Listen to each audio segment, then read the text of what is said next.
করে, অপকর্মগুলো করে সমন্বয়কদের নাম ভাঙিয়ে খায়। যারা সচিবালয়ের বিভিন্ন গুরুত্বপূর্ণ পদে রয়েছে, তাদেরকে যদি সমন্বয়কদের নাম ভাঙাতে হয়, তাহলে তাদের মতো ব্যক্তিত্বহীন কাপুরুষদেরকে ওই পদগুলো থেকে পদত্যাগ করা উচিত।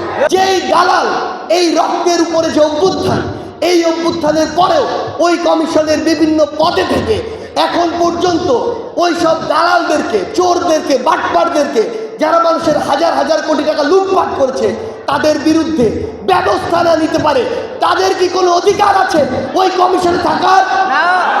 আকাম কুকামগুলো করে, অপকর্মগুলো করে সমন্বয়কদের নাম ভাঙিয়ে খায়। এই যে নির্লজ্জরা যারা সচিবালয়ের বিভিন্ন গুরুত্বপূর্ণ পদে রয়েছে, তাদেরকে যদি সমন্বয়কদের নাম ভাঙাতে হয়, তাহলে তাদের মতো ব্যক্তিত্বহীন কাপুরুষদেরকে ওই পদগুলো থেকে পদত্যাগ করা উচিত।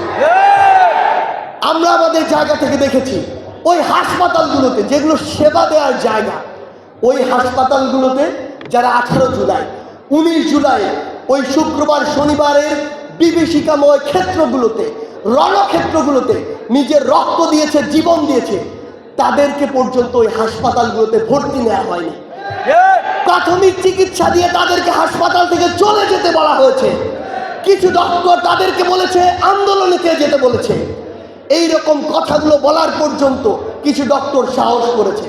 সেই জায়গায় আমরা ওইসব ফ্যাসিস্টদের দালালদেরকে বলতে চাই, ডাক্তারি একটি মহান পেশা। আপনার ওই যে ব্রত, হাসপাতালে যে সেবা দেন, এটি একটি মহান জায়গা। সেই জায়গায় এই ফ্যাসিস্টের দালালি আজকের পর থেকে করা বন্ধ করুন। আপনি একজন ডক্টর, আপনার কাছে কেউ যদি সেবা দিতে যায়, তাকে সেবা দেওয়া আপনার চাকরি, তাকে সেবা দেওয়ার জন্য আপনি বেতন পান এবং সেটি আপনার করতে হবে, কোনো দলের দালালি করা চলবে। আমরা আমাদের জায়গা থেকে দেখি ওই যে বিচার ব্যবস্থা, ওই বিচার ব্যবস্থায় ফ্যাসিস্ট হাসিনার দালালগুলো এখনো বিচারক পদে বসে রয়েছে। ওই ফ্যাসিস্ট হাসিনার দালালেরা এখনো অসংখ্য মানুষ যারা ন্যায় বিচার প্রত্যাশা করে, তাদেরকে বিভিন্ন মামলার ডেট দিয়ে ঘুরায়। আপনারা এখনো আপনাদের ন্যায় বিচারের উদ্দেশ্যে ওই সব বিচার ব্যবস্থার যে আদালতগুলো, সেগুলোতে যান, দেখবেন ডেটের পরে ডেট দেয়, মাসের পরে মাস ঘুরায়, টাকার পরে টাকা নেয়। এগুলো করার জন্য কি আমাদের ছাত্র জনতার অভ্যুত্থান হয়েছে? আমরা ওই সকল বিচারক নামক কতিপয় ফ্যাসিস্টের দালালদেরকে স্পষ্ট করে বলতে চাই, এসব দালালি করা বাদ দিয়ে সময় থাকতে ভালো হন। আর ভালো হওয়ার মতো যদি মানসিকতা না থাকে, তাহলে ওই জায়গা থেকে নিজেরাই নিজেদের দায়িত্বে পদত্যাগ করে নিজের পথ নিজেরা খুঁজে নিন। আমাদের জায়গা থেকে আমরা স্পষ্ট বার্তা দিতে চাই পুরো বাংলাদেশের ছাত্র জনতার পক্ষ থেকে। আমরা দুদকে গিয়েছি, দুদকের কাছে যখন জানতে চেয়েছি এই যে ফ্যাসিস্ট হাসিনার আমলে অসংখ্য রাজনৈতিক মিথ্যা মামলা রয়েছে, কিংবা ফ্যাসিস্ট হাসিনার অসংখ্য দালাল রয়েছে যারা মামলা খাওয়ার যোগ্য ছিল, দুদক যাদেরকে ইনভেস্টিগেট করা উচিত ছিল কিন্তু তারা করেনি, কিন্তু এই 24-এর ছাত্র জনতার অভ্যুত্থানের পরেও তারা এই কাজগুলো করছে না কেন? তাদের জায়গা থেকে উত্তর আসে, ফ্যাসিস্টের দালালেরা এখনো ওই জায়গায় কমিশনের বিভিন্ন অংশে বসে রয়েছে, যারা এই মামলাগুলো করতে আগ্রহ দেখাচ্ছে না।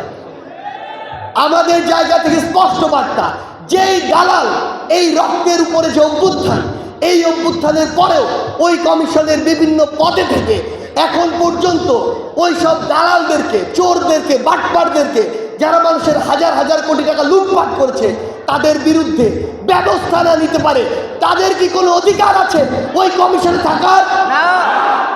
আমরা অন্তর্বর্তীকালীন সরকারকে স্পষ্ট করে বলতে চাই, অন্তর্বর্তীকালীন সরকার হিসেবে আপনাদের যত দ্রুত কাজ করার কথা ছিল আপনারা তত দ্রুত করছেন না।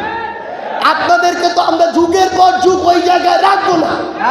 আমরা তো একটি সুষ্ঠু নির্বাচনের মাধ্যমে নির্দিষ্ট সময় পরে ছাত্র জনতার যে একটি নতুন নির্বাচিত সরকার, সেটি দেখতে চাই। এমন মানুষকে দেখতে চাই না যারা তার দায়িত্বপ্রাপ্ত বিভিন্ন ক্ষেত্রগুলোতে ছুটে যেতে পারবে না। আমরা এমন মানুষগুলোকে দেখতে চাই না যারা অফিসে বসে শুধু 9টা 5টা অফিস করবে। আমাদের জায়গা থেকে স্পষ্ট বার্তা, যারা এই রক্তের উপরে দাঁড়িয়ে গুরুত্বপূর্ণ উপদেষ্টা পদগুলো নিয়েছেন, আপনাদেরকে প্রত্যেকটি জায়গা, গুরুত্বপূর্ণ জায়গাগুলো যেগুলো আমাদের ছাত্র জনতার সাথে জড়িত, ছাত্র জনতার সেবার সাথে জড়িত, আমাদের জীবনের সাথে জড়িত, সেই জায়গাগুলোতে অতি দ্রুত যতটুকু অ্যাকশন নেয়ার আপনাদের সেই অ্যাকশনটুকু নিতে হবে।